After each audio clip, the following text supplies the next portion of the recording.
আপনারা কি কেউ কখনো 220 পাউন্ডের কেক দেখেছেন? যদি না দেখে থাকেন তাহলে আমার আজকের এই ব্লগটা দেখতে থাকুন। সকাল 9টার দিকে আমি রেডি হয়ে চলে গেলাম কুমিল্লা ফান টাউনে, কজ আমার আজকের প্রোগ্রামের ভেন্যুটা ছিল ওখানে। এই প্রোগ্রামটা ছিল একটা baking and cooking workshop plus meet up. আর এই পুরো আয়োজনের পিছনের মূল মানুষটা ছিলেন আমার বেকিং ইনস্ট্রাক্টর জেবুনেসা শাহনাজ আপু, বেকিং টুলস কুমিল্লা পেজের ওনার। আর আমার ধারণা কুমিল্লার প্রায় 20% বেকার ওনার কাছ থেকেই বেকিং শিখছে। আর এই প্রোগ্রামের মাধ্যমে আমাদের সুযোগ হয়েছিল কুমিল্লার প্রায় পরিচিত অনেক উদ্যোক্তা এবং বেকারসদের সাথে পরিচিত হওয়ার। তবে দুঃখের ব্যাপার, আমি তাদের মধ্যে অনেককেই চিনি না এবং অনেকের সাথে কথা বলতে বা পরিচিত হতে পারিনি। ভালো রকমের এক্সট্রোভার্ট হওয়া সত্ত্বেও আমি বেশি মানুষের সাথে হঠাৎ করে কথা বলতে পারি না বা একদম গলায় গলায় ভাব করে মিশে যেতে পারি না। I really wish I could do that, cause প্রত্যেকটা আপু খুবই ওয়েলকামিং অ্যান্ড ফ্রেন্ডলি ছিল। আমি ওখানে গিয়ে শুধু আমার একমাত্র বান্ধবী আসমার সাথেই সময় কাটাই। ওই দিনের লাইভ বেকিং আর কুকিং ক্লাসগুলো নিয়েছিলেন স্বনামধন্য 3 জন সেলিব্রিটি শেফ। আমি যাওয়ার প্রায় 1 ঘন্টার মাথাতেই মূল অনুষ্ঠান শুরু হয়ে যায়। প্রথমে হচ্ছে আমাদের সেলিব্রিটি শেফদের অভ্যর্থনা জানানো হয়। ওনারা ছিলেন শেফ শাহনাজ, শেফ জহির আর শেফ মামুন। ওনারাই ওই দিনের বেকিং আর কুকিং ক্লাসগুলো নিয়েছিলেন।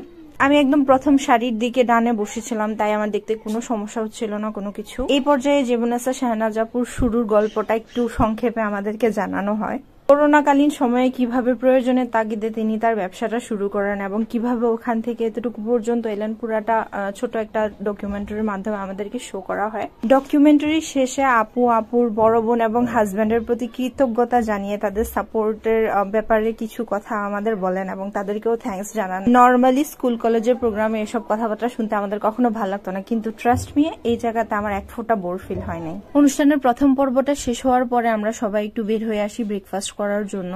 ব্রেকফাস্ট, স্ন্যাক্স, কফি অ্যান্ড লাঞ্চের জন্য আমাদেরকে কুপন দেওয়া হয়েছিল। আমি ব্রেকফাস্টটা মিস করে ফেলছি, বাট স্ন্যাক্সে একটা সিঙ্গারা খেলাম।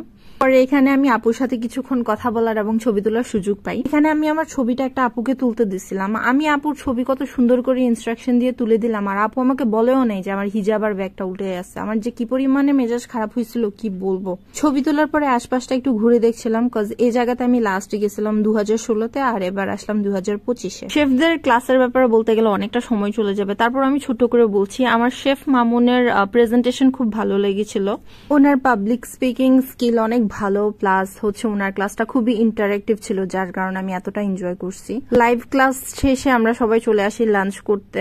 আমি প্রথমে জায়গা পেয়ে শেষ করে ফেলি। আমার ফ্রেন্ড ভলেন্টিয়ার হিসেবে কাজ করছিল, সো সে ব্যস্ত ছিল প্রচুর। তারপরেও সে যখন খাচ্ছিল আমি ওর ফ্রেন্ডসদের বেবি টেক কেয়ার করতেছিলাম।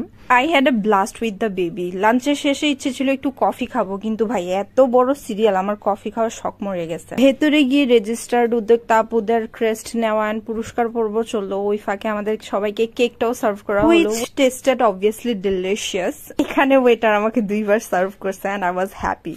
কেক সার্ভিং এর পাশাপাশি একটা কুইজ চলতেছিল শেফদের দেওয়া, যেটা নিয়ে আমার ফ্রেন্ড খুবই কম্পিটিটিভ ছিল। মানে ও একটা মগ শেষ অব্দি নিয়ে ছাড়ছে। ঠিকই আছে, বেচারি সকাল থেকে অনেক পরিশ্রম করতেছিল, ইভেন তার আগের দিনও কেক টেক বানাইছে। She was hell of tired. এখানে আমার ফ্রেন্ডের মেয়ে খুব সুন্দর একটা নাশিদ প্রেজেন্ট করে, যেটা আমি হাফ শুনতে পাই, কজ আমি একটু বের হয়েছিলাম আসর পড়তে। এরপরে ছিল আমার জন্য মেইন অ্যাট্রাকশন, কজ এই র্যাফেল ড্রয়ের জন্য আমি মাস ধরে অপেক্ষা করতেছিলাম, কজ এটার ফার্স্ট প্রাইজটা ছিল একটা oven and I really needed that. I made দোয়া for it, but spoiler alert, আমি পাই নাই।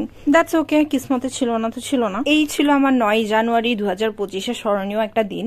যারা এই অবধি পুরোটা ভিডিও দেখছেন তাদেরকে অনেক অনেক থ্যাঙ্কস, কজ এই ভিডিও ভয়েস ওভার করতে আমার খুবই কষ্ট হয়েছে। একে তো ক্যাপকাট ছাড়া ভয়েস দেওয়া খুবই হার্ড, তার উপরে 4 মাস আগে অনেক কিছু ভুলেই গেছি। Still I tried my best to share my point of view of that day. আর আপনি যদি ওই দিন ওই প্রোগ্রাম অ্যাটেন্ড করে থাকেন তাহলে প্লিজ কমেন্টে একটা হাই জানিয়ে যাবেন। That's all for today. See you in the next one.